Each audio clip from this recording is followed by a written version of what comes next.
Shumo, sua ambição e sua intenção de se rebelar. Por que você não confessa que é culpado logo? Aí o Shumo, né, nosso protinha tá ali amarrado, pronto pra ser executado pelo visto, já fala: então as coisas terminaram assim. O veneno no meu corpo também foi dado por você? Deixa eu pensar, deve ter sido aquela taça de vinho que eu bebi ontem, né? Mas por que você fez isso?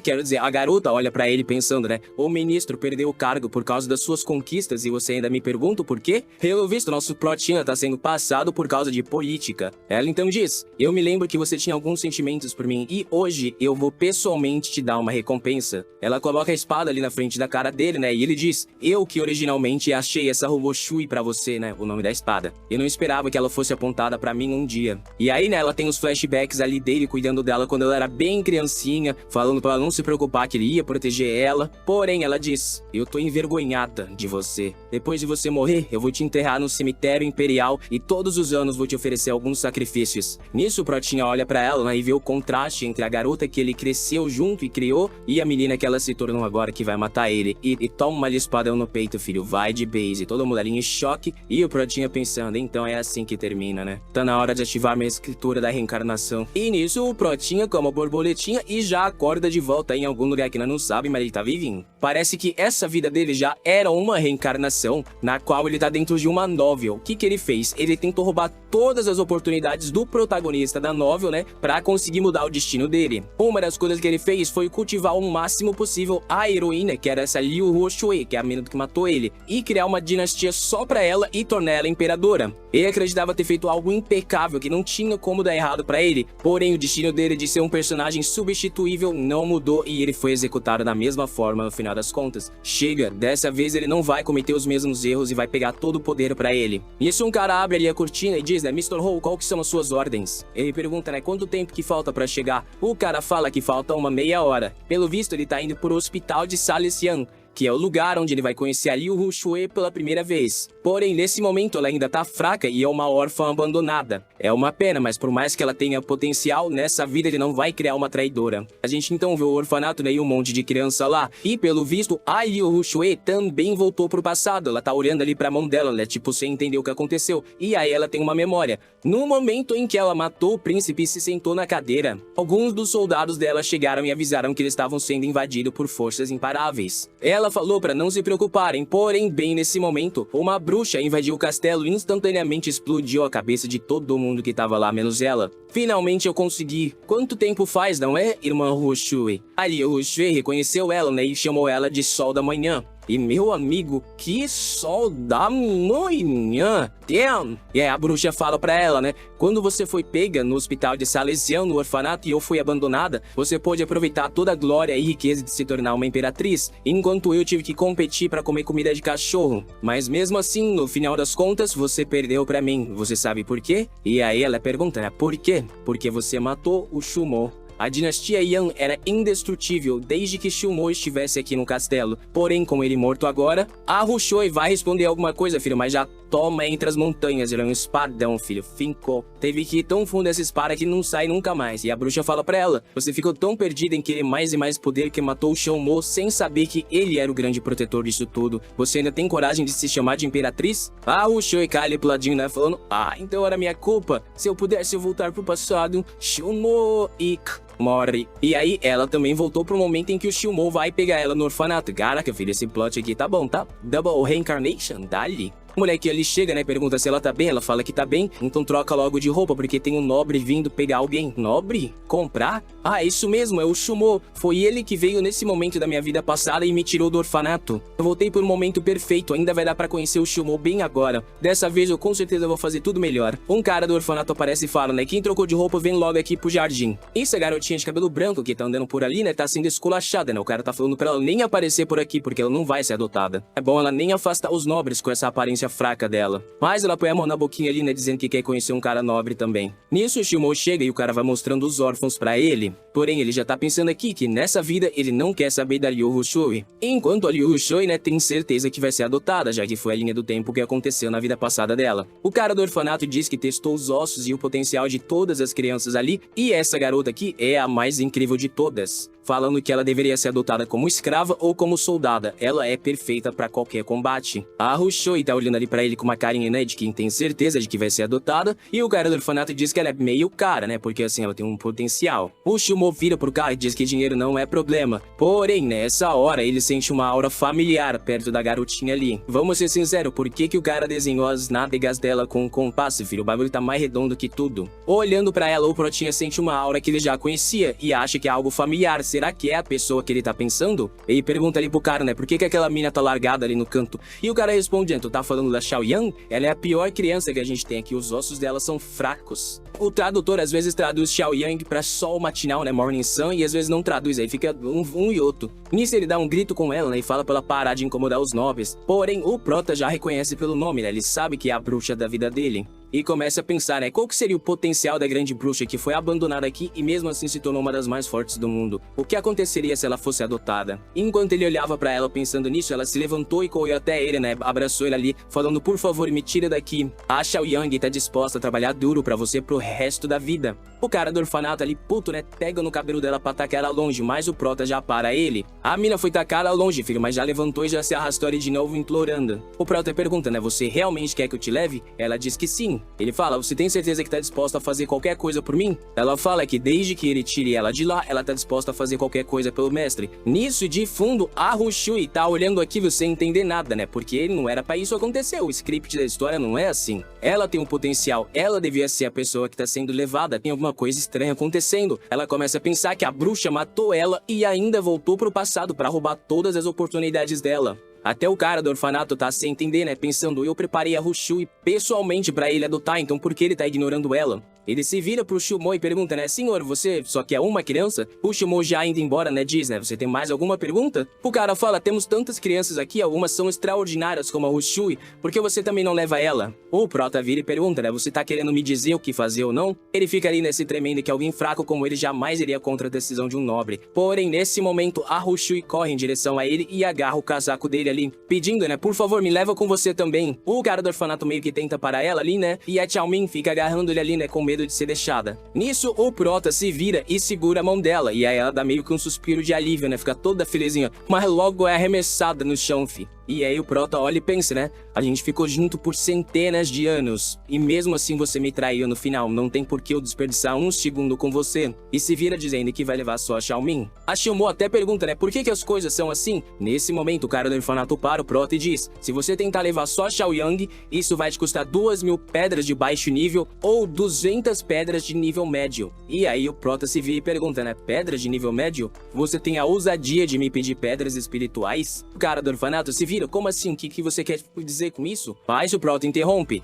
O que você vai fazer se eu não te pagar? O cara diz que nesse caso não vai ser tão fácil assim pra ele sair desse lugar e manda atacarem ele. E o Prota diz que tá curioso pra saber o que ele consegue fazer contra ele. E nesse momento, filho, sem ninguém entender nada, nem eu entendi, né? Nem o desenhista entendeu porque ele não desenhou. Os dois caras só ficam com sangue ali no peito e cai duro no chão. E uma gangue vem pra atacar ele, né? Mas ele é o Protinha reencarnada, filho. Se estão achando que vão fugir, já aparece ali um monte de estrela e grito e todo mundo morreu. Nisso o Prota já tá olhando pro cara do orfanato, ele tá pedindo, né? Por favor, me perdoa, me poupe, eu vou te dar todas as pedras espirituais que a gente tem, qualquer tesouro que você deseja. Porém, de cabeça baixa na frente dos dois, ele tá pensando que já que ele quer aquela garota, a única forma vai ser usar ela como refém e pô-la na direção pra capturar ela. O Protinha, bem tranquilo, né? Só dá uma cortada ali no bracinho dele, olha pra ela e fala, ninguém pode te machucar além de mim a partir de hoje. E agora você vai matar ele com as suas próprias mãos. E invoca uma espada ali na frente dela, dizendo que ele sabe que provavelmente o cara do orfanato abusou muito dela. E aí ela tem uns flashbacks ali, né? Do cara xingando ela, esculachando ela, espancando ela, socando ela e tudo mais. Ela fica meio hesitante ali, né? Ao ver a espada, porém o Prota vai lembrando ela que esse cara pegava crianças de rua não pra ajudar no orfanato, e sim pra ficar vendendo pra pessoas ricas e abusando delas. Então ele merece ser morto.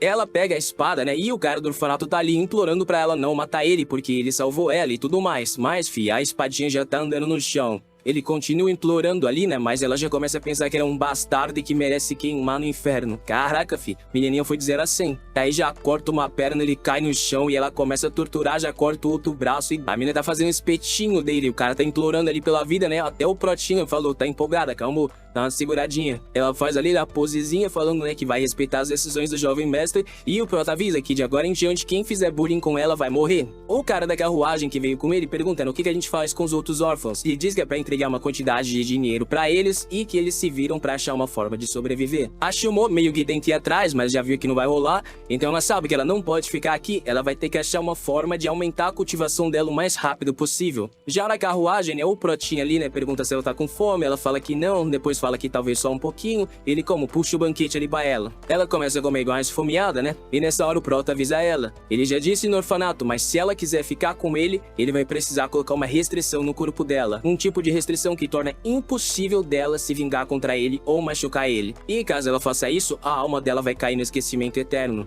Porém, ele vai dar a chance dela escolher. Se ela não quiser ficar aqui, ela pode ir embora agora. Ela pergunta ali, né, quem você pensa que eu sou? Eu já tomei minha decisão, eu vou ficar com você. Aí ele fala então pra ela só relaxar e resistir. Depois de fazer o selo ali, né, ela fica presa nas correntes e ele fala pra ela tentar dar um soco nele. E aí só dela pensar em dar um soco nele, ela já começa a sentir dor. E o prota avisa que esse é o efeito da proibição. Porém, só foi fraco assim porque acabou de ser feito. No futuro, se ela tentar qualquer tipo de agressão contra ele, os efeitos vão ser muito piores.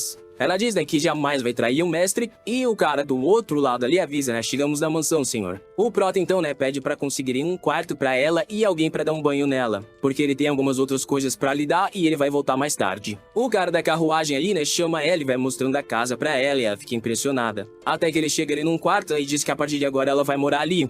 Porém, ela fica meio que sem graça e diz que ela não pode viver num lugar tão chique e sai correndo embora. E volta dizendo que preferia meio que viver num estábulo, ela ia se sentir melhor. Mas o cara da carruagem avisa, né, que foi o prota que escolheu pessoalmente ela pra morar ali, então eles não podem deixar ela no estábulo, né. Ela fica meio sem graça, mas o cara avisa, né, que uma maid tá vindo trocar as roupas dela e ajudar ela a tomar banho. E agora ele tem que sair porque vai cozinhar. Ela fica ali toda timidazinha, né, pensando que o prota é bom demais pra ela e porque que ele tá ajudando e ela nunca vai conseguir pagar esses favores. Nisso a gente vê o prota chegando na cidade dizendo que ele tá procurando por alguma coisa que deve estar lá e ainda não deve ter sido comprada. Nisso a cena muda pra um cara negociando com o mercador, dizendo pra ele, chefe, o pendente de jade que você falou que tá quebrado, eu posso comprar ele pelo máximo de 20 pedras espirituais e nada mais. O mercador responde dizendo, né, 20? Não, tem que ser bem mais que isso. Pelo menos 50 pedras espirituais. O cara negociando diz, né, 30 e eu levo por 30 então. Mas o mercador diz que não vai vender por isso. Nessa hora o prota aparece dizendo que paga 100 pedras espirituais nesse pendente de jade. O mercador fica assustado. E o prota como, filho? Já taca na mesa ali as pedras. O prota então diz, né, você acha que isso é pouco? Mas o mercador reconhece ele, né, como o Mr. Shu e sabe que ele é um nobre. Então ele meio que tenta dizer que aquilo ali é uma herança de família e quer que ele pague mais, né? O prota então pergunta, as suas heranças de família são vendidas por 50 pedras? Nisso o cara fica sem graça e diz, né, tudo bem então, eu te vendo por 100. O moleque que tá ali do lado, né, grita com o mercador dizendo que ele viu o primeiro pingente, então ele deveria vender pra ele. Mas o prota já agarra da mão do mercador dizendo que não. Pensando, né, eu ainda tô na sua frente. Parece que esse moleque aí é o herói dessa novel, ele é o personagem principal. Ele é um órfão com o talento de ver qualquer joia espiritual. Depois de encontrar esse pingente, ele embarca numa jornada de cultivação e se torna imortal, mudando o destino dele. O prota sai andando então e o moleque fica ali caído no chão pensando quem que é essa porra desse marquês. Pensando que a aura que tinha naquele pingente era algo que ele nunca tinha visto. E já fica ali, né, jurando que um dia vai se vingar de hoje. Porém, ele vê uma explosão de energia cortando os céus, né, e se pergunta, será que uma criatura espiritual nasceu? E já corre naquela direção. Nisso o prota é visto ali num beco, meio que quebrando o pingente, e parece que tinham duas coisas guardadas dentro daquele pingente, um pergaminho e um anel de ouro, né? É o livro espiritual das nuvens e a chave espiritual das nuvens. Quando ele chegar no reino da cultivação do espírito, ele vai conseguir com esses itens alcançar os céus. Assim, é aquele bagulho de cultivação, né, fi? O palácio secreto parece que foi deixado nas nuvens pelo imortal antigo. E com essa chave ele pode entrar nesse lugar onde tem tesouros que foram abandonados pelos imortais do mundo inteiro. E nessa vida ele vai fazer questão de pegar todos os tesouros pra ele. De volta no castelo, né, ele fala pro mordomo ali da entrada pegar a garota, né, e levar ela porque eles vão ter um jantar agora. O prota então pergunta pras minas ali na porta, né, cadê ela? E elas avisam que ela tá ali na sala. Na sala dela ali, as mulheres tá dando um banho nela, mas ela tá meio sem graça, né, dizendo que não gosta que deem banho nela. E ela diz que as mulheres saem, né, e ela fica toda relaxadinha ali, né, felizinha, dizendo que nunca tinha tomado um banho desses. Nisso o Prota tá prestes a entrar, né? Mas aí ela avisa que tá tomando banho pra ele não entrar, e aí ele pede desculpa e sai. A cena muda aí, pra ela já com a roupinha chique dela, toda bonitinha, e o Prota elogia, né? Falando que ela fica melhor com roupas boas, e fala pra ela ir porque agora eles vão comer. Chegando lá, tem um mega banquete, obviamente. A mina começa a comer um monte de coisa e o pessoal tá até assustado com o quanto ela come. Ela ficou até gordinha ali, mano, de tanto que ela comeu. O Prota então avisa o cara, né, que a partir de hoje é pra fazer 3 refeições ao dia. Ela dá um pulinho ali todo alegre e o Prota fala, agora que tu tá cheia, vem comigo. Ele entrega pra ela aquele pergaminho que tava dentro do pingente, o da nuvem espiritual lá, e diz pra ela que é pra ler o que tá ali e começar a praticar. Pensando, né, que se uma bruxa tão poderosa mal teve ajuda na vida dela, imagina o quão forte ela vai ficar se ela praticar desde cedo, ainda mais com pergaminhos de alta qualidade. Nisso a cena volta lá pro mercador e ele tá puto, pelo visto ele descobriu que dentro daquele pingente de jade haviam alguns tesouros. Enquanto ele tá ali todo puto, um velhinho aparece, né, puxa um pergaminho e diz, né, você por acaso não viu essa jade aqui no desenho?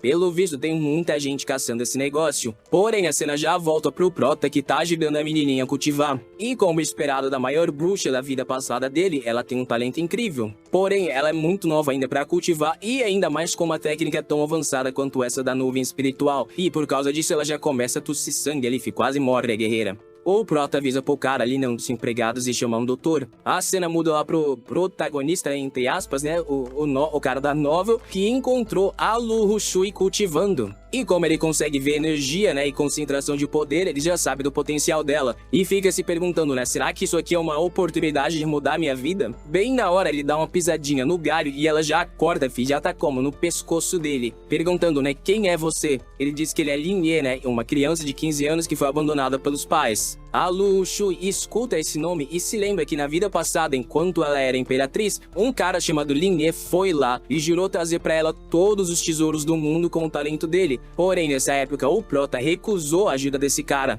E por isso que eles nunca tiveram contato. Ela fica se questionando, será que o Shumo sempre soube da identidade dele?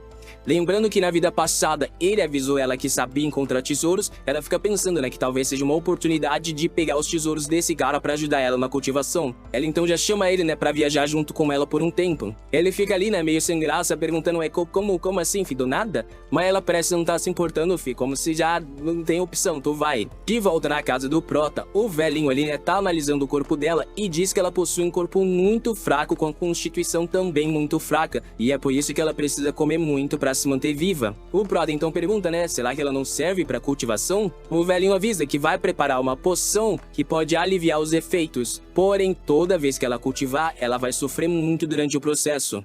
Ela entrega algo ali na mão do Prota, dizendo que aquilo ali é uma solução temporária. E a única cura é achar a grama imortal do músculo da cor de jade. O Prota dá uma pensada, né, que isso é meio difícil e nessa hora o doutor vai embora. Ele percebe que ela tá acordada, né, e pergunta, né, você escutou o que ele falou? Ela fala que não se importa com dor, ela vai praticar mesmo que doa muito. O Prota, né, que também quer o potencial dela, já fala, né, é bom você cumprir essa promessa então, porque amanhã a gente vai ir numa viagem junto. Ela diz que sim, e ele entrega então o sachê que o cara deu pra ele, falando que isso aqui vai aliviar algumas dores dela por enquanto. Já no quarto dela à noite, ela tá toda felizinha que recebeu o sachê e começa a cultivar, né, porque agora ela pelo menos tem alguma coisa pra dar uma aliviada nas dores. O Prota acorda, né, e vê ela ali comendo até ficar gordinha como sempre.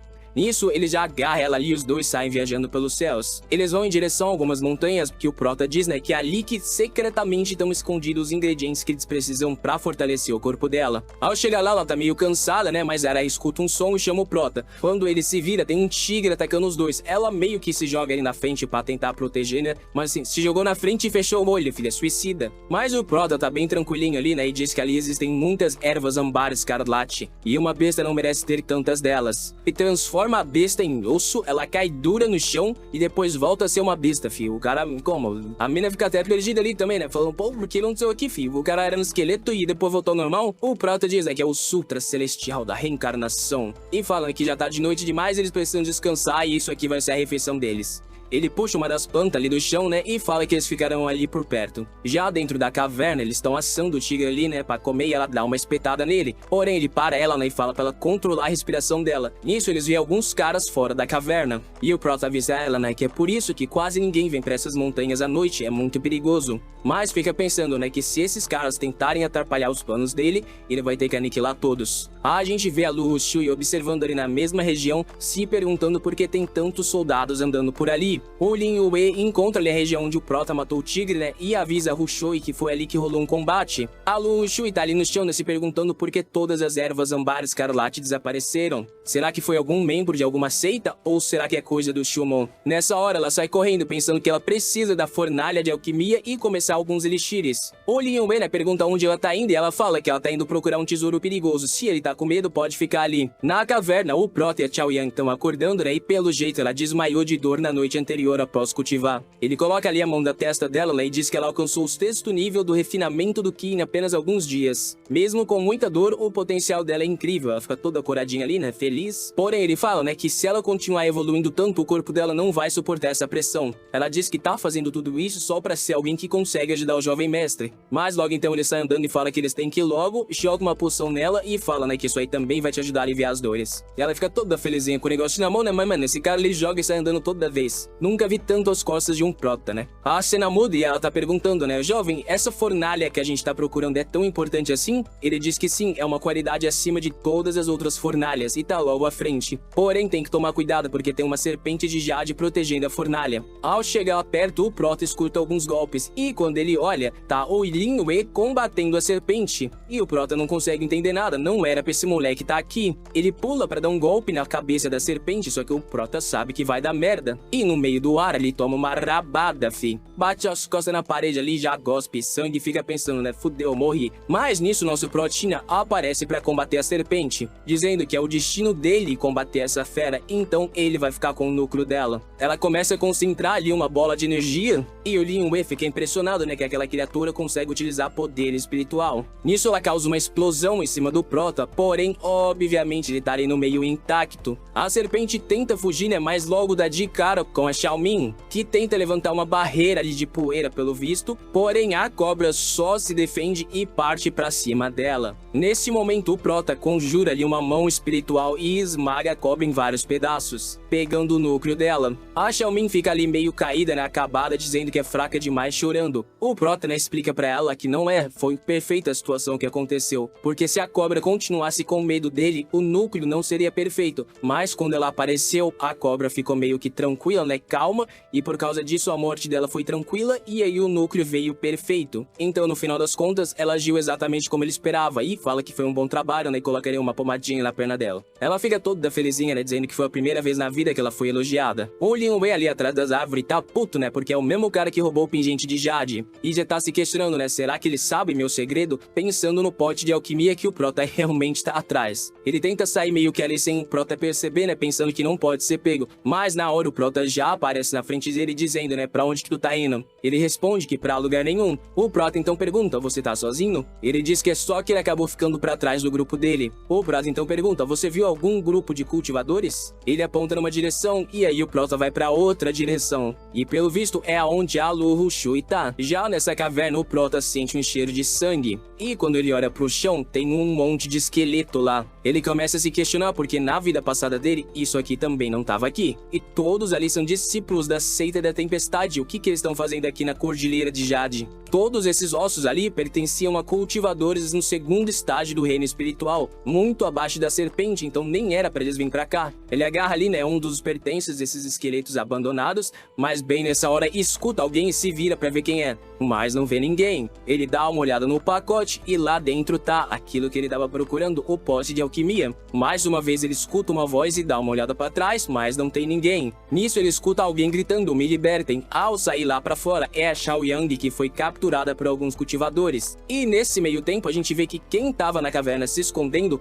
era a Lu Rushui. E agora ela tem certeza que a Xiaoying tá manipulando o Shumo pra pegar tudo que ela tem direito. Parece que ela que pegou todos esses esqueletos ali, né? Não sei se ela matou os caras, não mostrou, e tava coletando os tesouros quando ele chegou bem na hora. E o pior é que ele levou a fornalha, que é extremamente importante para a cultivação dela. Porém, ela não pode ser vista por ele ali, né? Então sai correndo. Já do lado de fora, né? A Xiaoyang tá presa. E os caras estão perguntando, né? O que tu veio fazer aqui? Ela diz que não sabe nem do que eles estão falando. Porém, um cara do lado dele fala, né? Os resquícios da energia dos nossos aliados estão vindo dessa caverna. Então ele responde, então pelo visto todos eles foram mortos. O cara se vira pra ela e diz, né, que aqui é o território da serpente de Jade. Você tá no estágio do refinamento de Ki, então como você conseguiu sobreviver? Ela fica ali meio hesitante, aí o cara pega ela pelo pescoço e diz, né, responde onde que tá a serpente. O cara ali, né, estrangulando ela, começa a dar uma ameaçada. Se você não responder direitinho o que aconteceu, não me culpe pelas consequências. Mas nessa hora, filho, alguma coisa passa ali no braço dele que voa. E ela cai no chão ali, filho, só com o cotoco dele enforcando ela. Já toca ele pra longe, fica. Quem é? O Protinha chegou. Já usa ali um poder pra liberar ela, né? Ela fica pedindo desculpa por ter sido capturada. E os caras decidem atacar o Prota, mas ele usa aí, né, um pergaminho de conjuramento, de selamento da cultivação.